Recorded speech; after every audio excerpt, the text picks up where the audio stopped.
इतिहास की गहराइयों में कुछ ऐसे शहर दबे हैं जिनके बारे में हमें बस खंडहरों की खामोशियां ही सुराग देती हैं। ये शहर कभी जीवन से भरे थे और आज बस रहस्य में लिपटे पड़े हैं। हर टूटी दीवार, हर वीरान गली और हर पत्थर हमें यही याद दिलाता है कि अतीत कहीं गया नहीं, वो बस परछाइयों में छुपा बैठा है। नंबर 1, कैफरनम, चमत्कारों का गांव। इजराइल की गलील झील के उत्तरी किनारे पर बसा है कैफरनौम, जिसे बाइबल में जीसस का शहर कहा गया है। यह जगह कभी एक छोटा सा मछुआरों का गांव था, लेकिन इसकी पहचान साधारण नहीं रही। यह वही स्थान है जहां कहा जाता है कि यीशु ने अपने कई चमत्कार किए, बीमारों को ठीक किया, अंधों को दृष्टि दी और प्यासे दिलों को विश्वास से भर दिया। लेकिन आज यह गांव टूटी हुई दीवारों और काले पत्थरों के खंडहरों में बदल चुका है, जिनमें अब भी एक अजीब सी आध्यात्मिक आभा महसूस होती है। कैफरनौम पहली शताब्दी ईस्वी में एक समृद्ध बस्ती थी।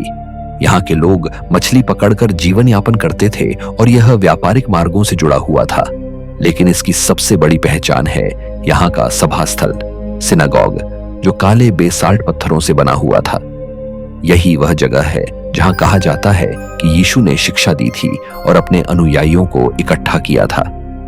आज भी इसके खंडहर मौजूद हैं और उसके स्तंभों की छाया में खड़े होकर ऐसा लगता है मानो अब भी किसी का उपदेश गूंज रहा हो। यहाँ एक और रहस्यमयी संरचना है, संत पीटर का घर।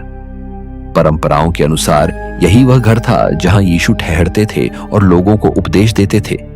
सदियों बाद इस घर के ऊपर चर्च बनाया गया, लेकिन पुरानी नींव अब भी दिखाई देती है। जब पुरातत्वविदों ने यहाँ खुदाई की तो उन्हें ऐसे बर्तन और लिखित निशान मिले जिनसे यह संकेत मिलता है कि यह सचमुच धार्मिक गतिविधियों का केंद्र था।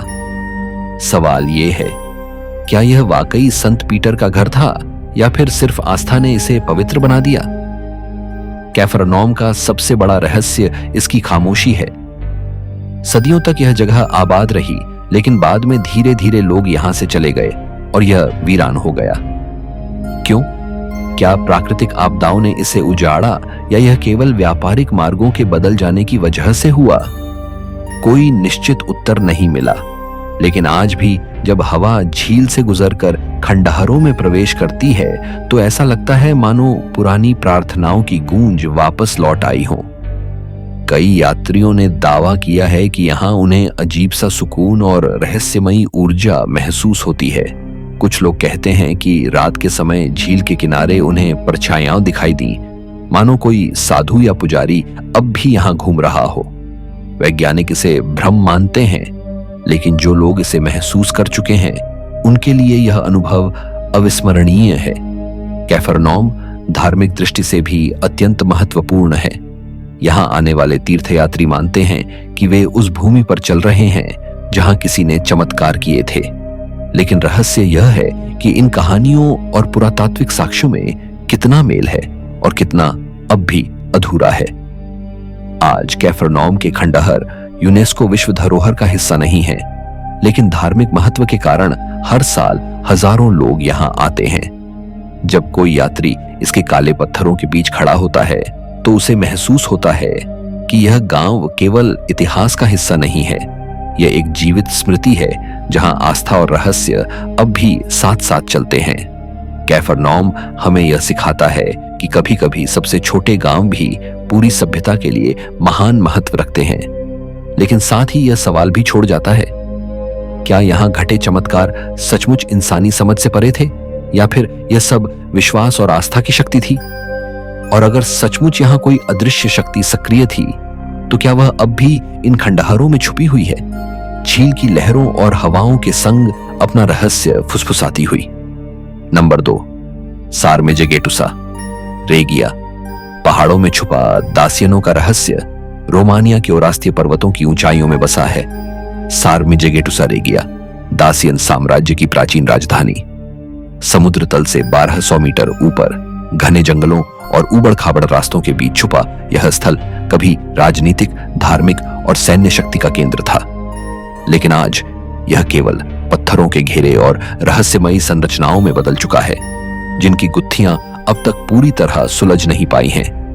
पहली शताब्दी ईसा पूर्व में दासियनों ने यहाँ एक मजबूत गढ़ बनाया।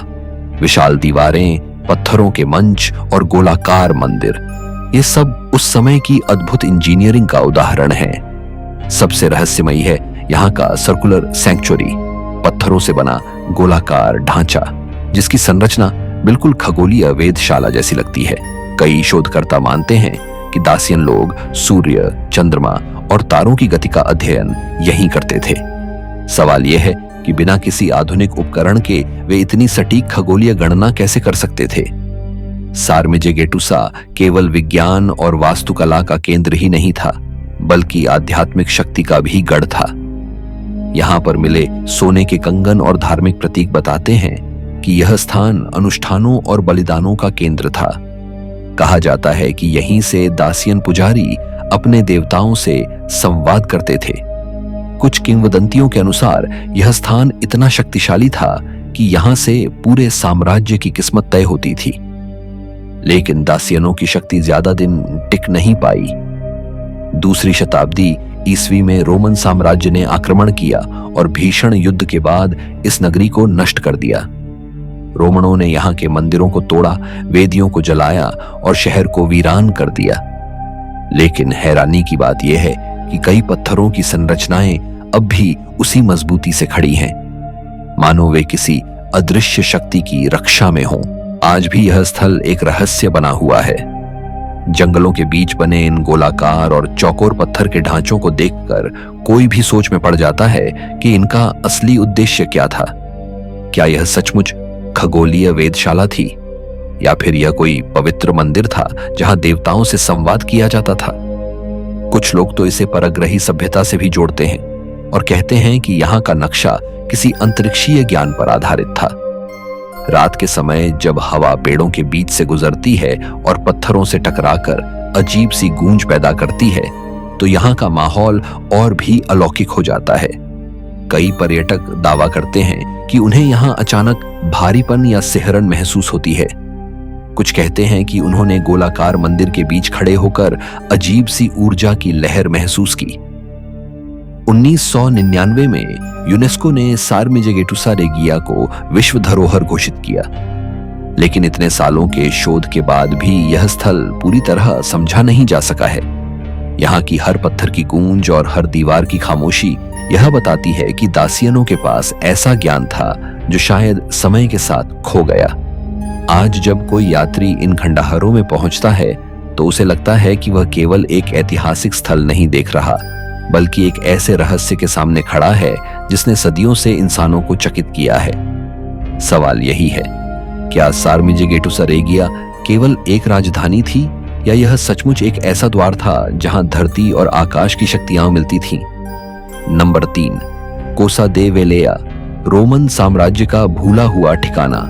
इटली की पहाड़ियों के बीच बसा कोसा दे वेलेया एक ऐसा नगर था जिसने रोमन इतिहास के कई महत्वपूर्ण पल देखे। इसकी शुरुआत लगभग 6000 ईसा पूर्व मानव बस्तियों से हुई और बाद में यह रोमन साम्राज्य के लिए एक अहम केंद्र बना। लेकिन आज यहाँ बस खंडहर बचे हैं, दीवारों के टूटे टुकड़े, गिरी हुई छतें और पत्थरों में उकेरी कहानियां जो बीते युग का रहस्य अब भी छुपाए बैठी हैं। कोसा दे वेलेया का महत्व रोमन काल में और बढ़ गया था। यह शहर अपनी सामरिक स्थिति के कारण महत्वपूर्ण था और यहां से कई बड़े रास्ते गुजरते थे। सबसे चौंकाने वाली बात यह है कि जब 216 ईसा पूर्व में हनिबल ने कैन्नई की लड़ाई में रोमन सेना को बुरी तरह हराया, तब बचे हुए सैनिकों को शरण देने का काम इसी शहर ने किया। यह जगह न केवल शरण स्थली बनी, बल्कि रोमन साम्राज्य के लिए एक वफादार सहयोगी साबित हुई। यहाँ के खंडहरों में रोमन स्थापत्य कला की झलक साफ दिखाई देती है। चौक, सार्वजनिक भवन, मंदिर और चर्च, सबके निशान अब भी मौजूद हैं। इसे सिटी ऑफ बिशप्स भी कहा जाता है क्योंकि मध्ययुगीन काल में यहाँ कई धार्मिक भवन बने और इसने ईसाई धर्म के प्रसार में महत्वपूर्ण भूमिका निभाई। लेकिन जितनी जल्दी इसका उत्थान हुआ, उतनी ही जल्दी इसका पतन भी शुरू हो गया। लोम्बार्ड्स और मुस्लिम आक्रमणकारियों ने कई बार इस शहर को लूटा और जलाया। हर आक्रमण ने इसकी आत्मा को थोड़ा थोड़ा करके तोड़ा। फिर भी इसके लोग हार मानने वाले नहीं थे। 963 ईस्वी में इसे दोबारा बसाया गया, लेकिन समय और किस्मत ने इसे फिर नहीं संभाला। धीरे धीरे यह शहर एक बार फिर वीरान हो गया। सवाल यह है कि इतनी बार नष्ट होकर भी इस जगह को क्यों बार बार दोबारा बसाया गया? क्या इसमें कोई विशेष रहस्य या आध्यात्मिक महत्व था? पुरातत्वविदों ने यहाँ खुदाई में कई दिलचस्प वस्तुएं पाई हैं। सोने और चांदी के सिक्के, धार्मिक प्रतीक और कई पत्थर जिन पर लैटिन भाषा में शिलालेख खुदे हैं। लेकिन हैरानी की बात यह है कि कई शिलालेख अधूरे हैं और उनका अर्थ अब तक पूरी तरह नहीं समझा गया, मानो कोई जानबूझकर संदेश अधूरा छोड़ गया हो। स्थानीय लोगों की मान्यता है कि रात के समय यहाँ अजीब घटनाएं होती हैं। कुछ कहते हैं कि उन्होंने पुराने चर्चों के बीच से घंटियों की धीमी आवाज सुनी है, जबकि यहाँ कोई पूजा अर्चना नहीं होती। कुछ यात्रियों का दावा है कि उन्हें यहाँ अदृश्य परछाइयां महसूस हुई, जो मानो उनकी हर हरकत पर नजर रख रही थी। कोसा दे वेलेया केवल इतिहास का हिस्सा नहीं, बल्कि यह एक सबक भी है। सभ्यताएं कितनी भी मजबूत क्यों ना हो, समय और परिस्थितियां उन्हें गिरा सकती हैं। लेकिन यह भी सच है कि कुछ जगहें इतनी खास होती हैं कि वे बार बार उठ खड़ी होती हैं, भले ही बार बार टूट जाएं। शायद यही इस शहर का रहस्य है। आज यह स्थान एक प्रमुख पुरातात्विक केंद्र है। यहाँ घूमते हुए जब कोई यात्री इन खंडहरों में कदम रखता है तो उसे महसूस होता है कि वह केवल पत्थरों के बीच नहीं, बल्कि इतिहास के बीच चल रहा है। हवा की सरसराहट और टूटी दीवारों की खामोशी एक अनकहा राज कहती है कि यह जगह कभी पूरी तरह मरी नहीं। इसका अतीत अब भी जिंदा है, बस नए कानों के इंतजार में है जो इसे सुन सकें। नंबर 4, कास्टियोन, आखिरी युद्ध की गूंज। फ्रांस के दक्षिण पश्चिम में बसा कास्टियोन नाम सुनते ही इतिहास के सबसे लंबे युद्ध की याद आती है। 100 वर्षीय युद्ध का अंत। 1453 में यहां फ्रांस और इंग्लैंड की सेनाओं के बीच आखिरी निर्णायक लड़ाई लड़ी गई थी, जिसने न केवल युद्ध को खत्म किया, बल्कि यूरोप के राजनीतिक मानचित्र को हमेशा के लिए बदल दिया। लेकिन आज यह जगह केवल एक छोटा सा गांव है, शांत और खामोश, जिसके खेतों और घाटियों में अब भी उस खून और बारूद की गंध महसूस की जा सकती है जिसने कभी पूरी दुनिया को हिला दिया था। कैस्टिलॉन की पहचान सबसे पहले उसके किले और मजबूत दुर्गों से होती थी। ये किले घाटी की निगरानी करते थे और युद्ध के समय सेना को सुरक्षा प्रदान करते थे। 17 जुलाई 1453 को यहीं पर फ्रांस के राजा चार्ल्स सप्तम की सेना ने अंग्रेजों पर निर्णायक जीत हासिल की। कहा जाता है कि इस युद्ध में पहली बार बड़े पैमाने पर तोपों का इस्तेमाल हुआ और यही अंग्रेजों की हार का मुख्य कारण बना। लेकिन सवाल यह है कि इतनी मजबूत और अनुभवी अंग्रेजी सेना अचानक इतनी जल्दी कैसे टूट गई? क्या यह केवल युद्ध नीति थी या फिर किस्मत ने साथ छोड़ दिया? युद्ध के बारे में कई किंवदंतियां भी प्रचलित हैं। स्थानीय लोग मानते हैं कि उस दिन युद्ध भूमि पर अजीब घटनाएं हुई। कुछ कहते हैं कि आकाश अचानक लाल हो गया था और बिजली जैसी चमक बार बार जमीन पर गिर रही थी। यह केवल तोपों और आग का असर था या सचमुच कोई अलौकिक संकेत? कोई नहीं जानता। लेकिन यही बातें कैस्टिलॉन की लड़ाई को रहस्य और डर से भर देती हैं। आज जब आप कैस्टिलॉन के खेतों में चलते हैं तो यह साधारण सा गांव लगता है, लेकिन जरा आंखें बंद करें तो महसूस होता है कि यहाँ अब भी तलवारों की टकराहट और घोड़ों की टाप गूंज रही है। कई यात्रियों का दावा है कि उन्होंने रात में घाटी से चीख जैसी आवाजें सुनी, मानो घायल सैनिक अब भी अपनी आखिरी सांसें ले रहे हों। कुछ कहते हैं कि युद्ध भूमि पर धुंध छाने के बाद अचानक परछाइयां दिखती हैं, सैनिकों की आकृतियां जो हवा में गायब हो जाती हैं। कैस्टिलॉन केवल युद्ध भूमि ही नहीं, बल्कि उस परिवर्तन का प्रतीक भी है जिसने यूरोप को नई दिशा दी। इस युद्ध के बाद इंग्लैंड की ताकत फ्रांस से लगभग खत्म हो गई और फ्रांस एक मजबूत राष्ट्र के रूप में उभरा। लेकिन कैस्टिलॉन की धरती अब भी खून और आंसुओं से भरी है। पुरातत्वविदों ने यहाँ खुदाई में कई अवशेष पाए हैं, तलवारें, ढालें और तोपों के गोलों के टुकड़े। लेकिन सबसे चौंकाने वाली बात यह है कि कई हड्डियां आज भी यहाँ दबी हुई मिलती हैं। मानो यह जमीन अब भी उन सैनिकों को अपनी गोद में छुपाए हुए है जिन्होंने अपनी जान गंवाई। स्थानीय लोग हर साल इस युद्ध की स्मृति में कार्यक्रम करते हैं, लेकिन उनके लिए यह केवल इतिहास नहीं है बल्कि उनकी जमीन का जिंदा सच है। कहते हैं कि अगर आप युद्ध भूमि पर सूरज ढलने के बाद अकेले खड़े हों तो हवा इतनी भारी लगती है मानो सैकड़ों आत्माएं अब भी वहीं ठहरी हों। कैस्टलॉन हमें यह याद दिलाता है कि इतिहास केवल किताबों में नहीं है बल्कि जमीन पर बिखरा हुआ है। यह जगह हमें सोचने पर मजबूर करती है, क्या यह युद्ध केवल इंसानों की शक्ति और राजनीति का खेल था या इसमें कोई और अदृश्य ताकत भी शामिल थी जिसने नतीजे को तय किया। नंबर 5, गेदी रूइंस, स्वाहिली तट का भूला हुआ नगर। अफ्रीका के पूर्वी तट पर केन्या के घने जंगलों में छुपा है एक ऐसा नगर जिसकी खामोशियां आज भी रहस्य सुनाती हैं।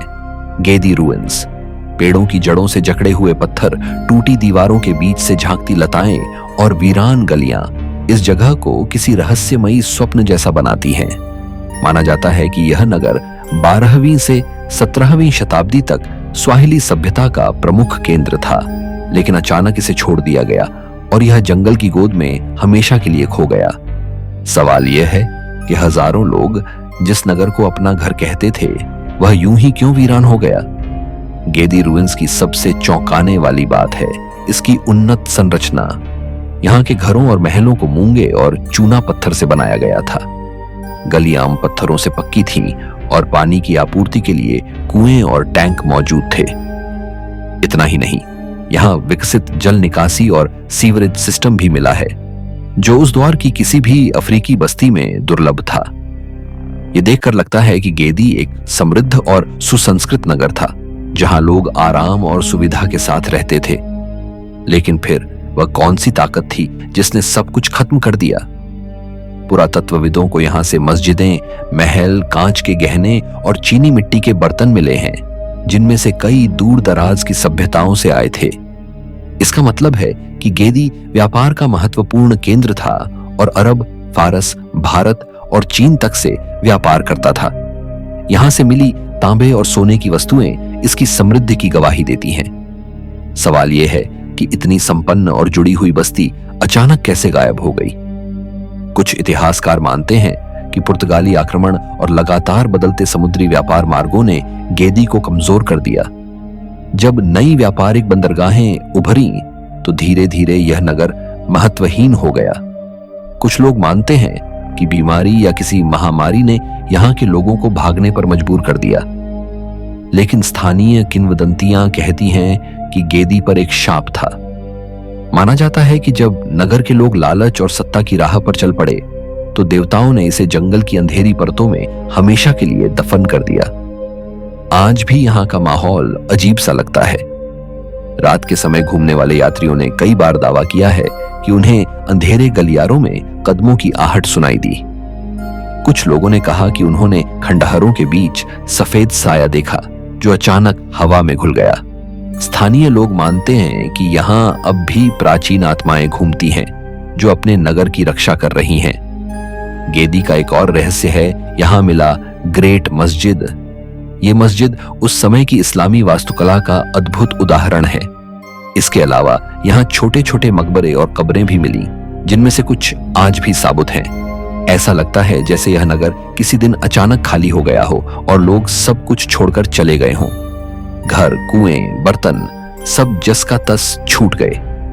यह खामोशी और भी डरावनी लगती है क्योंकि यह किसी युद्ध या आक्रमण की नहीं बल्कि किसी अनकही घटना की गवाही देती है। यूनेस्को ने गेदी रूइंस को एक महत्वपूर्ण ऐतिहासिक धरोहर माना है। यह जगह केवल एक पुरातात्विक स्थल नहीं बल्कि रहस्य और इतिहास का संगम है। जंगल की नमी, टूटे महलों की परछाइयां और खामोश मस्जिदें हर आने वाले यात्री को यही एहसास कराती हैं कि वह किसी भूले हुए नगर की नहीं बल्कि किसी जिंदा रहस्य की गलियों में घूम रहा है। गेदी रूइंस हमें यह सिखाते हैं कि चाहे सभ्यता कितनी भी उन्नत क्यों ना हो, अगर वह समय और प्रकृति के खिलाफ खड़ी हो जाए तो उसका मिटना तय है। लेकिन यह जगह यह भी याद दिलाती है कि रहस्य कभी पूरी तरह खोते नहीं, वे पत्थरों, खंडहरों और जंगल की हवाओं में हमेशा जिंदा रहते हैं। यही वजह है कि गेदी आज भी दुनिया के सबसे रहस्यमयी और भूतिया लगने वाले स्थानों में गिना जाता है। नंबर 6, सेगोविया, रोमन एक्वाडक्ट और अल्काजार का रहस्य। स्पेन के दिल में बसा सेगोविया एक ऐसा नगर है जहां हर पत्थर इतिहास की कहानी सुनाता है। यहां का सबसे बड़ा आकर्षण है 2000 साल पुराना रोमन एक्वाडक्ट, जो आज भी मजबूती से खड़ा है। विशाल ग्रेनाइट पत्थरों से बना यह ढांचा बिना गाड़े या सीमेंट के खड़ा है और इसकी ऊंचाई 28 मीटर से भी अधिक है। सवाल यह उठता है कि आखिर रोमन इंजीनियरों ने इतने सटीक तरीके से इन पत्थरों को एक दूसरे पर कैसे टिकाया होगा कि सदियां बीत जाने के बाद भी यह ढांचा जस का तस खड़ा है। कुछ लोग इसे मानव कौशल का चमत्कार मानते हैं, तो कुछ इसे किसी अनजानी शक्ति से जोड़ते हैं। सेगोविया का दूसरा अद्भुत स्थल है अल्काजार, एक ऐसा किला जो किसी परिकठा के महल जैसा दिखता है। इसकी मीनारें और दीवारें ऐसे लगती हैं मानो बादलों को चीर कर खड़ी हों। किंवदंती है कि इस किले के नीचे गुप्त सुरंगें और कक्ष में, जिनका इस्तेमाल कभी राजाओं ने अपने रहस्यों को छुपाने के लिए किया था। कुछ स्थानीय लोग अब भी दावा करते हैं कि रात के समय किले से अजीब आवाजें आती हैं और कभी-कभी खिड़कियों में धुंधले साए दिखाई देते हैं। रोमन एक्वाडक्ट का रहस्य केवल इसके निर्माण तक सीमित नहीं है। इतिहासकार मानते हैं कि यह दूसरी सदी ईस्वी में बनाया गया था ताकि पहाड़ों से पानी लाकर शहर तक पहुंचाया जा सके। लेकिन सवाल यह है कि इतने विशाल पत्थरों को काटकर और ढोकर इस स्थान तक कैसे लाया गया। इन पत्थरों का वजन कई टन है और फिर भी इन्हें इतनी सटीकता से सजाया गया कि आज तक यह ढांचा बिना गाड़े के खड़ा है। कुछ लोगों का मानना है कि यह रोमन गणित और ज्यामिति की श्रेष्ठता का प्रमाण है, जबकि कई लोग इसे प्राचीन रहस्यमयी तकनीक से जोड़ते हैं। सेगोविया की गलियों में घूमते हुए आपको मध्ययुगीन चर्च, गॉथिक कैथेड्रल और संकरी गलियां दिखाई देती हैं। हर गली किसी रहस्य से भरी लगती है। यहाँ की सबसे प्रसिद्ध जगहों में सेगोविया कैथेड्रल भी है, जिसे लेडी ऑफ कैथेड्रल्स कहा जाता है। इसकी ऊंची मीनारें और विशाल संरचना लोगों को हैरान कर देती हैं। स्थानीय किंवदंती है कि जब यह कैथेड्रल बनाया जा रहा था तो यहां अचानक से अजीब रोशनी दिखाई दी, जिसे लोग स्वर्ग से उतरी निशानी मानते थे। सेगोविया का इतिहास केवल स्थापत्य तक सीमित नहीं है। यहां कई युद्ध हुए, साम्राज्यों का उत्थान और पतन हुआ और हर युग ने इस नगर पर अपनी छाप छोड़ी। रोमन, विसिगोथ, मुस्लिम और ईसाई सब ने यहां शासन किया और हर बार सेगोविया नए रूप में सामने आया। लेकिन इसके खंडहरों और संरचनाओं में आज भी उन सभी का रहस्य छुपा हुआ है। रात के समय जब आप रोमन एक्वाडक्ट के नीचे खड़े होते हैं तो लगता है जैसे पत्थरों की दीवारें अब भी अतीत की गूंज दोहरा रही हों। कई यात्रियों ने दावा किया है कि उन्हें वहां अजीब सी सनसनाहट महसूस हुई, मानो कोई अदृश्य ताकत उन पत्थरों में आज भी जीवित हो। अल्काजार के बारे में तो स्थानीय लोग मानते हैं कि वहां अब भी पुराने राजाओं की आत्माएं मंडराती हैं जो अपने खोए साम्राज्य की रक्षा कर रही हों। यूनेस्को ने सेगोविया को विश्व धरोहर स्थल घोषित किया है, लेकिन यह जगह केवल एक पर्यटन स्थल नहीं बल्कि एक रहस्यमयी अनुभव है। यहाँ का एक्वाडक्ट यह साबित करता है कि इंसान कितनी ऊंचाइयां छू सकता है और अल्काजार यह याद दिलाता है कि रहस्य हमेशा हमारे बीच जिंदा रहते हैं। सेगोविया हमें यह सिखाता है कि समय चाहे कितनी भी सदियां बीता दे, कुछ संरचनाएं और कुछ रहस्य कभी नहीं मिटते। वे हमें हमेशा यही याद दिलाते हैं कि अतीत केवल इतिहास की किताबों में नहीं बल्कि पत्थरों और खामोशियों में आज भी सांस लेता है। नंबर 7, बिलिस, अल्बानिया की पहाड़ियों में छुपा प्राचीन नगर। अल्बानिया की दक्षिण पूर्वी पहाड़ियों में रियोसा नदी की घाटी पर बसा है एक रहस्यमयी स्थल, बिलिस। यह प्राचीन नगर आज खंडहरों में बदल चुका है, लेकिन कभी यह इलीरियन सभ्यता और बाद में रोमन साम्राज्य का एक अहम केंद्र था। इसकी ऊंचाई 500 मीटर से अधिक है और यहां से चारों ओर फैली घाटियां और पहाड़ दिखते हैं। जब आप इन टूटे हुए पत्थरों और वीरान गलियों में कदम रखते हैं तो लगता है जैसे इतिहास अब भी यहां फुसफुसा रहा हो। बिलिस का इतिहास 6ठी शताब्दी ईसा पूर्व से शुरू होता है। माना जाता है कि इलिरियन जनजातियों ने इसे बसाया और इसे अपना राजनीतिक तथा धार्मिक केंद्र बनाया। बाद में जब रोमनों ने इसे जीता तो यह एक समृद्ध उपनिवेश बन गया। यहाँ की सबसे रहस्यमयी संरचना है विशाल प्राचीन थिएटर, जिसमें 5000 से अधिक लोग बैठ सकते थे। पत्थरों से तराशे गए इन सीटों पर बैठकर जब कोई आज खामोशी सुनता है तो लगता है मानो अतीत की आवाजें अब भी गूंज रही हों। बिलिस का महत्व केवल राजनीति तक सीमित नहीं था। यह नगर व्यापार और संस्कृति का भी केंद्र था। यहां मिले शिलालेख बताते हैं कि यह नगर यूनानी प्रभाव से भी जुड़ा था। इसके अलावा यहां से मिले चर्च और मोज़ेक के ईसाई प्रभाव को दर्शाते हैं। लेकिन सबसे बड़ा सवाल यही है कि इतनी समृद्ध और शक्तिशाली नगरी अचानक कैसे वीरान हो गई। कुछ इतिहासकार मानते हैं कि 6ठी शताब्दी ईस्वी में स्लाव आक्रमणों ने इसे नष्ट कर दिया, लेकिन स्थानीय किंवदंतियां इससे कहीं ज्यादा रहस्यमयी हैं। लोग कहते हैं कि नगर पर देवताओं का श्राप था। कहा जाता है कि जब नगर के लोग अभिमानी और लालची हो गए तो धरती और आसमान ने मिलकर इसे मिटा दिया। कहते हैं कि कई रातों को पहाड़ियों से अब भी अजीब ध्वनियां आती हैं, मानो लोग अब भी यहां जश्न मना रहे हों या किसी सभा में चर्चा कर रहे हों। बिलिस की दीवारें और गेट्स भी अपने आप में चमत्कार हैं। लगभग 2.5 किलोमीटर लंबी दीवारें आज भी मजबूती से खड़ी हैं। पत्थरों से बनी यह संरचना इतनी विशाल है कि इसे देखते हुए लगता है जैसे यह केवल सुरक्षा का प्रतीक नहीं बल्कि शक्ति और गौरव का स्मारक था। लेकिन इन्हीं दीवारों ने शायद आखिरी समय में लोगों को कैद भी कर दिया जब आक्रमणकारी नगर पर टूट पड़े। यहाँ के चर्चों में बने मोज़ेक इतने बारीक और सुंदर हैं कि इन्हें देखकर कोई भी दंग रह जाए। लेकिन जब रोशनी इन पर पड़ती है तो लगता है कि चित्रों की आंखें आपको देख रही हैं। कई यात्रियों ने दावा किया है कि रात के समय मोज़ेकों से अजीब चमक निकलती है। स्थानीय लोग मानते हैं कि यह नगर अब भी अपने अतीत को जीवित रखे हुए है और आत्माएं अब भी यहाँ घूमती हैं। यूनेस्को ने बिलिस को अभी तक विश्व धरोहर सूची में शामिल नहीं किया, लेकिन इसे अल्बानिया की सबसे महत्वपूर्ण ऐतिहासिक धरोहरों में गिना जाता है। यहाँ हर साल कई शोधकर्ता और यात्री आते हैं और जब वे यहाँ के प्राचीन थिएटर में बैठते हैं या दीवारों के बीच चलते हैं तो उन्हें लगता है जैसे वे समय में पीछे चले गए हों। बिलिस हमें यह सिखाता है कि सभ्यताएं चाहे कितनी भी मजबूत क्यों ना हो, समय और परिस्थितियां उन्हें मिटा सकती हैं। लेकिन रहस्य यही है कि इन खंडहरों में अब भी एक जीवन छुपा है जो कभी पूरी तरह खत्म नहीं हुआ। यही वजह है कि बिलिस आज भी रहस्य और इतिहास का संगम बनकर खड़ा है, मानो वह हमें अपने अतीत की गहराइयों में झांकने के लिए बुला रहा हो। नंबर 8, ओट्रांतो, समुद्र किनारे का शापित नगर।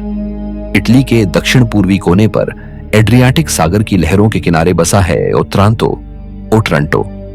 यह छोटा सा शहर दिखने में शांत लगता है, लेकिन इसके हर पत्थर में खून और रहस्य की कहानी छुपी है। मध्ययुगीन गलियां, समुद्र की गहराई और विशाल किला इसे किसी रहस्यमयी उपन्यास का हिस्सा बना देते हैं। सबसे डरावनी और अद्भुत बात यहाँ का कैथेड्रल है, जिसकी दीवारों के पीछे 8113 शहीदों की हड्डियां आज भी सुरक्षित रखी गई हैं। यह दृश्य किसी को भी अंदर तक हिला देने के लिए काफी है। ओट्रांतो की कहानी 1480 की है, जब ऑटोमन तुर्कों ने इस नगर पर आक्रमण किया। हजारों लोगों ने अपनी जमीन और धर्म की रक्षा के लिए लड़ाई लड़ी, लेकिन जब किले की दीवारें टूटी तो नगर खून से भर गया। कहा जाता है कि जब निवासियों को धर्म बदलने का आदेश दिया गया और उन्होंने मना कर दिया तो उन्हें वहीं मारकर उनकी खोपड़ियां कैथेड्रल की दीवारों में चुन दी गईं।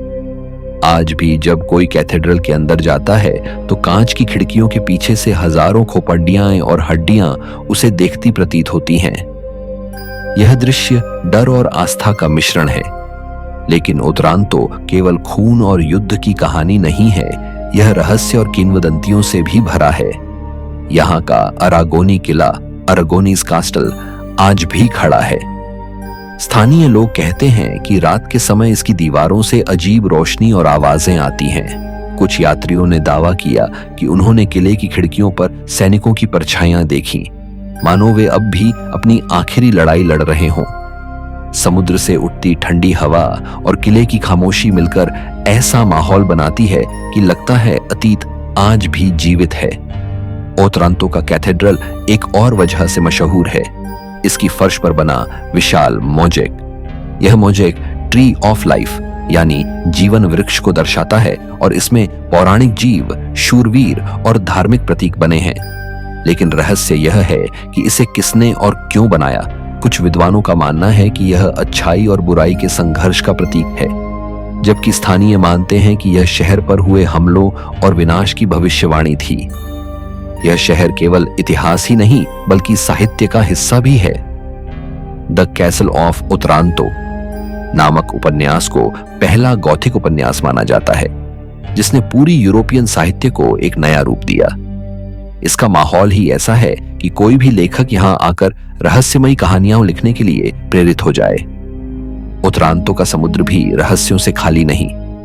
स्थानीय लोग कहते हैं कि कई बार धुंधली रातों में समुद्र से अजीब सी घंटियों की आवाज आती है। कुछ लोग मानते हैं कि यह उन जहाजों की आत्माएं हैं जो कभी यहां डूब गए थे।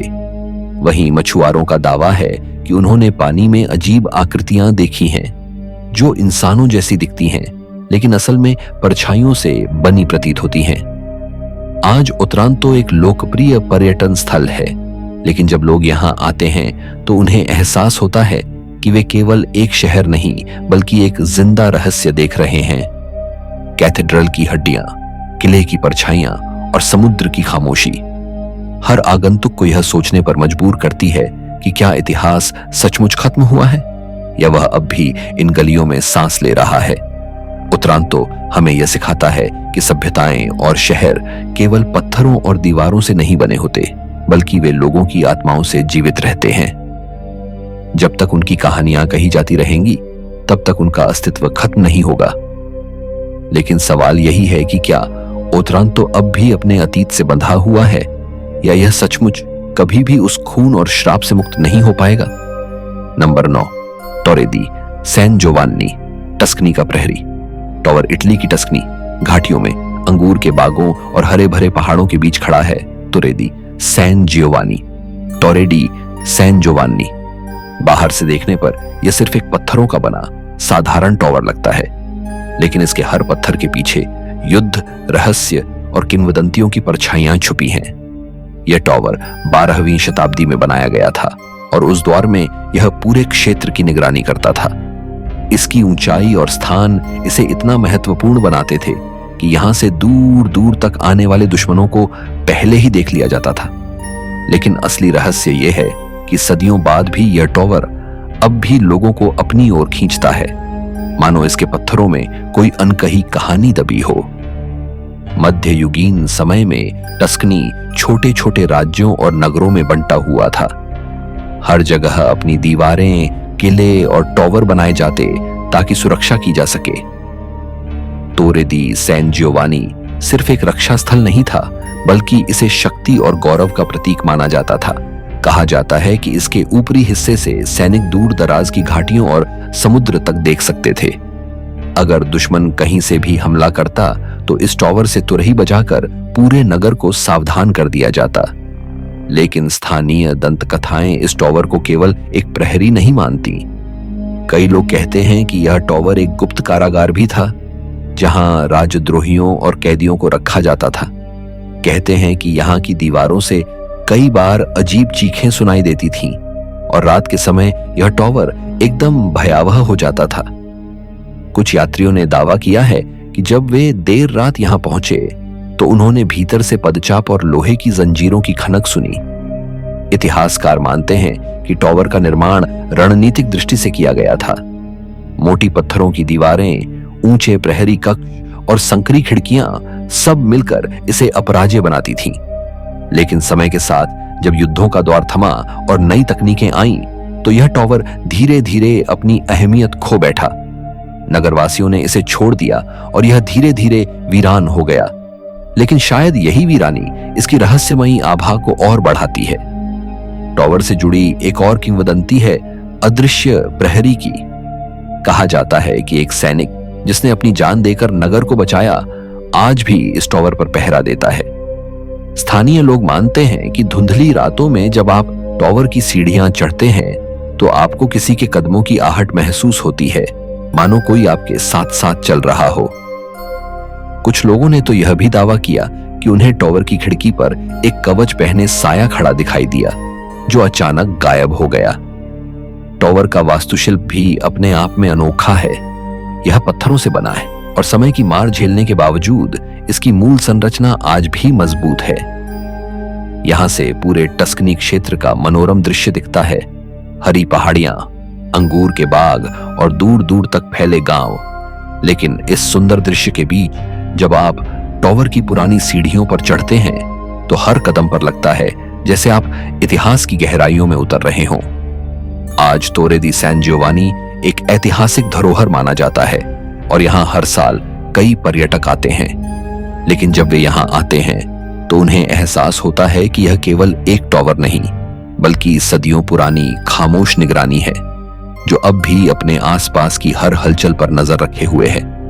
तोरे दी सैन जियोवानी हमें यह याद दिलाता है कि इतिहास केवल किताबों में नहीं बल्कि पत्थरों और खंडहरों में सांस लेता है। यह टॉवर आज भी एक प्रहरी की तरह खड़ा है। भले ही युद्ध खत्म हो चुके हों, लेकिन इसकी खामोशियां अब भी रहस्य और रोमांच की कहानियां सुनाती हैं। नंबर 10, फिएसोले, फ्लोरेंस का प्राचीन प्रहरी। नगर इटली की खूबसूरत पहाड़ियों पर जहां से पूरा फ्लोरेंस अपनी अद्भुत छटा बिखेरता है, वहां बसा है फिएजोले। ये छोटा सा नगर बाहर से देखने पर शांत और आकर्षक लगता है, लेकिन इसके नीचे छिपा इतिहास इतना गहरा और रहस्यमयी है कि इसे नजरअंदाज करना असंभव है। फिजोले की जड़ें एट्रुस्कन सभ्यता तक जाती हैं, यानी उस दौर में जब रोम भी अपने साम्राज्य का सपना देखना शुरू ही कर रहा था। पत्थरों से बनी दीवारें, खंडहर और प्राचीन संरचनाएं आज भी उस युग की झलक देती हैं। फिजोले की सबसे खास पहचान इसका रोमन थिएटर है। दूसरी सदी ईसा पूर्व में बना यह थिएटर आज भी इतना सुरक्षित है कि इसमें कार्यक्रम आयोजित किए जाते हैं। कहा जाता है कि जब आप इसकी पुरानी सीढ़ियों पर बैठते हैं और चारों ओर की खामोशी को सुनते हैं तो आपको लगता है मानो प्राचीन अभिनेता अब भी अपने संवाद गूंजा रहे हों। कुछ लोगों का मानना है कि यहाँ रात के समय अजीब अजीब ध्वनियाएं सुनाई देती हैं, हंसी, तालियों की गड़गड़ाहट और कभी कभी गीतों की गूंज। वैज्ञानिक इसे ध्वनि तरंगों और संरचना की विशेषता बताते हैं, लेकिन स्थानीय लोग मानते हैं कि यह आत्माओं का खेल है जो अब भी इस मंच से बंधे हुए हैं। फिएजोले में एट्रुस्कन दीवारें और सार्वजनिक स्नानगृह भी मिले हैं जो साबित करते हैं कि यह नगर कितना उन्नत था। लेकिन केवल भव्यता ही नहीं, यहाँ युद्ध और विनाश की कहानियां भी दर्ज हैं। जब रोम ने अपनी शक्ति बढ़ाई तो फिजोले को कई बार आक्रमण झेलने पड़े। किंवदंतियों के अनुसार हर हमले के बाद नगर के भीतर के मंदिरों में बलि दी जाती थी ताकि देवता नगर की रक्षा करें। कहते हैं कि बलि देने के बाद भी जब नगर सुरक्षित नहीं रह सका तो देवताओं का कोप इस नगर पर हमेशा के लिए छा गया। शायद यही कारण है कि आज भी यहाँ अजीब बेचैनी महसूस होती है। फिएजोले का एक और रहस्य है यहाँ के रेनेसांस विला। 15वीं सदी में जब फ्लोरेंस कला और संस्कृति का केंद्र बना तब यहाँ भव्य विला बनाए गए। मेडिची परिवार, जो इटली की सबसे ताकतवर वंशों में से एक था, ने यहाँ अपने शानदार महल खड़े किए। लेकिन इन विला की दीवारों के भीतर गुप्त सुरंगें और तहखाने भी थे जहां से राजा महाराजा खतरे के समय भाग सकते थे। कई पुरानी सुरंगें आज भी मौजूद हैं, लेकिन कई बंद कर दी गई हैं क्योंकि उनमें प्रवेश करने वाले लोग अक्सर वापस नहीं लौटते। कहा जाता है कि उन अंधेरी गलियारों में अब भी भटकती आत्माएं घूमती हैं। फिएजोले का कैथेड्रल ऑफ सेंट रोमानस भी अपने आप में रहस्य समेटे है। इसकी नींव एट्रुस्कन मंदिरों के ऊपर रखी गई थी और माना जाता है कि यहाँ की कुछ मूर्तियां अब भी प्राचीन देवताओं की पूजा की याद दिलाती हैं। पुरानी पांडुलिपियों में इसका उल्लेख धरती और स्वर्ग के मिलन स्थल के रूप में मिलता है। स्थानीय लोग मानते हैं कि यहाँ अगर आप रात के समय प्रार्थना करें तो आपको अजीब सी ऊर्जा महसूस होती है, जैसे कोई अदृश्य शक्ति आपके आसपास मौजूद हो। फिएजोले की पहाड़ियों से दिखाई देने वाला दृश्य तो मनमोहक है, लेकिन जब सूरज डूबता है और नगर अंधेरे में डूब जाता है तो यह दृश्य किसी रहस्यमयी चित्र जैसा लगता है। यहाँ के कब्रिस्तान और पुराने घर अजीब सी खामोशी में डूबे रहते हैं। कई यात्रियों ने दावा किया है कि उन्होंने यहाँ चलते फिरते साएं देखे हैं, खासकर उन गलियों में जो सदियों से बिना बदले वैसी ही खड़ी हैं। आज फिएजोले एक पर्यटन स्थल है जहां हजारों लोग आते हैं, लेकिन यहां आने वाला हर व्यक्ति सिर्फ सुंदर नजारे देखने नहीं आता, बल्कि वह उस रहस्यमयी वातावरण को भी महसूस करता है जो सदियों से यहां बसा हुआ है। हर पत्थर, हर दीवार, हर गली मानो इतिहास की आवाजें सुनाती है। फिएजोले हमें यह एहसास कराता है कि सभ्यताएं चाहे कितनी भी पुरानी क्यों ना हो, उनका अस्तित्व मिटता नहीं। वह खामोश पत्थरों और अनजानी दास्तानों में जिंदा रहता है। यह नगर आज भी खड़ा है, एक रहस्यमयी प्रहरी की तरह, जो इतिहास के गवाह भी है और रहस्यों का संरक्षक भी। तो दोस्तों, आज का सफर यहीं खत्म होता है। ये रहस्य हमें यही सिखाते हैं कि सभ्यताएं मिट जाती हैं, मगर उनकी कहानियां पत्थरों में हमेशा जिंदा रहती हैं। मिलते हैं अगले सफर में एक और रहस्य के साथ। तब तक याद रखिए, इतिहास कभी चुप नहीं रहता, वो हमेशा हमें पुकारता रहता है।